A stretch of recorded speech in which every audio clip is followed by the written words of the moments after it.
270 between 118 and Montgomery Village.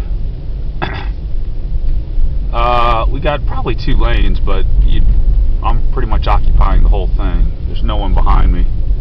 One guy in front of me, it looks like. Pretty low traffic, 8 o'clock in the morning.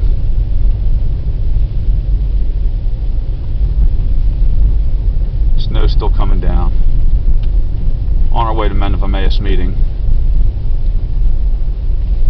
For those that don't know, that's a Catholic men's group that meets every Saturday morning, 7:30 to 9 o'clock in St. Martin of Tours Catholic Church in Gaithersburg, Maryland.